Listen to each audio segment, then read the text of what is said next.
تم حملہ نہ کرتے، تم قبائلیوں کو نہ بیچتے، تم یہاں مصیبت نہ ڈالتے، تم ہمارے بھائیوں کا قتل عام یہاں نہ کرتے، تم لوگ یہ نہ کرتے تو شاید صورت دوسری تھی۔ کیا کہا تھا ہمیں؟ کیوں تم نے قبائلی بھیجے؟ کیوں تم نے تلوار کے ساتھ ہمیں ختم کرنا چاہا؟ شرمانی کی روح بھی پکار رہی ہے ہمیں۔ ماسٹر عبدالعزیز جو ہمارا یہ ایک بہت بڑا کارکن مظفر آباد کا تھا، اس کی روح آتما بھی ہمیں پکار رہی ہے۔ کیوں تم نے اس کو خون کے گھاٹ اتارا؟ کیوں تم نے اس کا قتل عام کیا بارہمولہ میں اور مظفر آباد میں؟ اس لیے نا کہ عبدالعزیز نے وہاں ہندو اور سکھ عورتوں کو اپنے گھر میں پناہ دی تھی، اور یہ کہا تھا کہ اسلام اجازت نہیں دیتا ہے قتل کرنے کی اس طرح۔ یہ بھی تمہاری بہنیں ہیں، یہ بھی تمہاری مائیں ہیں، میں نے اگر ان کو پناہ دی میں نے گناہ کیا کیا؟ تم نے پاکستان بنانا ہے، مجھے اس سے کوئی غرض نہیں، محض اس گناہ پر اس کو گولیوں سے چھلنی بنایا گیا۔ اگر تم یہ حرکتیں نہ کرتے نقشہ شاید کچھ اور ہوتا۔ تم نے ایسی حرکتیں کی اور بازی ہار گئے۔ باقی اس وقت ہم تو اس طرح سے بھیڑ بکریوں کی طرح سے اپنی قوم کو قتل ہونے کی اجازت نہ دیتے۔ ہم نے مقابلہ کیا۔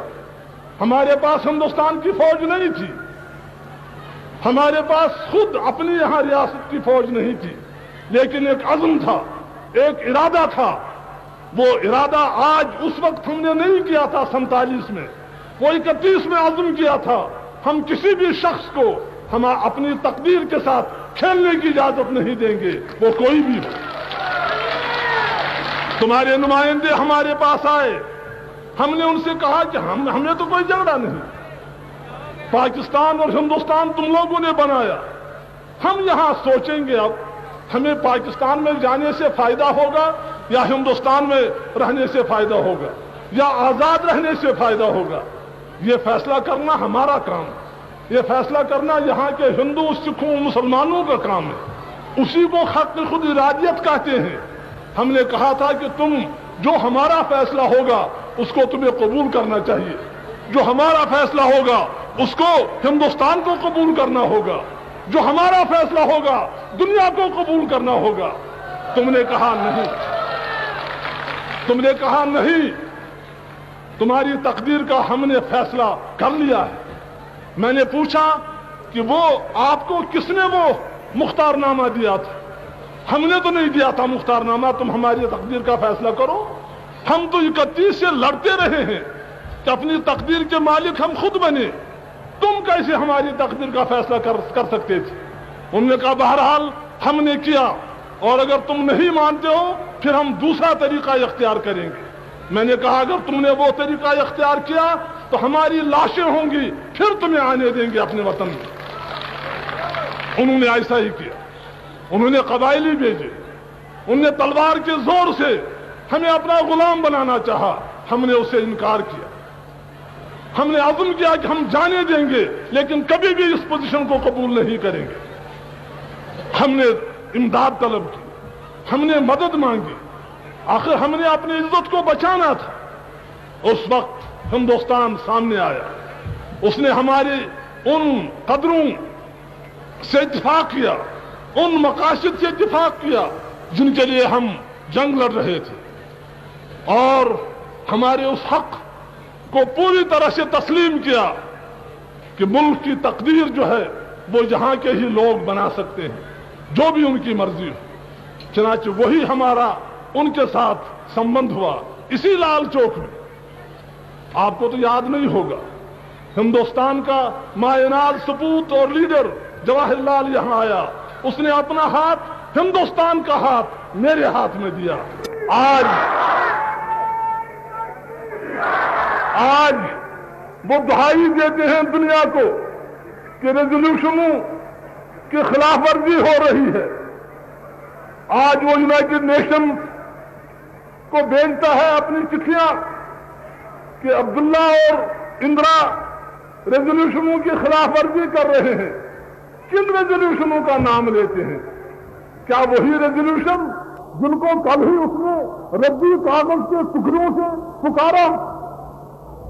کیا وہ بات صحیح تھی یا یہ بات صحیح؟ آپ کشمیر کے لوگوں کے حق خود ارادیت کے لیے تڑپ رہے ہیں۔ میں پوچھنا چاہتا ہوں، جو 15 لاکھ کشمیری تمہارے دست اختیار میں ہیں، آپ نے ان کو حق خود ارادیت دے دیا؟ کیا آپ نے ان کو یہ آزادی دی کہ وہ اپنی قسمت جس طرح چاہیں بنائیں؟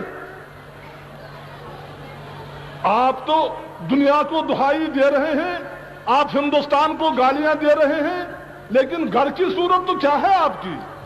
میں تب ہی مانتا کہ تم ایک ایماندار انسان ہو، میں تب ہی مانتا کہ تمہارا قول اور فعل ایک ہے، جب تم 15 لاکھ ہمارے بھائیوں کو وہ حق دیتے کہ وہ عزت، آبرو اور آزادی کے ساتھ وہاں زندگی بسر کرتے۔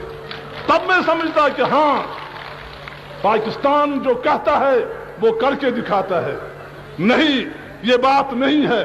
میں جانتا ہوں تمہیں کشمیر کے لوگوں کی ضرورت نہیں ہے، تمہیں کشمیر کے جنگلوں کی ضرورت ہے، تمہیں کشمیر کے پانی کی ضرورت ہے، تمہیں کشمیر کی خوبصورت فضاؤں کی ضرورت ہے۔ تم اسی طرح کشمیر کے ساتھ سلوک کرنا چاہتے ہو جس طرح ماضی میں اور لوگوں نے اس کے ساتھ سلوک کیا اور اس کو اپنا عیش گاہ سمجھا، اور کشمیریوں کو وہ عیش عشرت کا سامان سمجھا۔ تم بھی وہی سمجھو گے۔ ہم نے یہ زخم کھائے ہیں، ہم دوست اور دشمن کو پہچانتے ہیں، ہم جانتے ہیں کہ کس کی کیا نیت ہے۔ آپ بھلے سے دہائیاں دیں دنیا کو، ہم جانتے ہیں یہ تم لوگ ہو جنہوں نے ہمیں آج 27 سال سے مصیبت میں ڈالا۔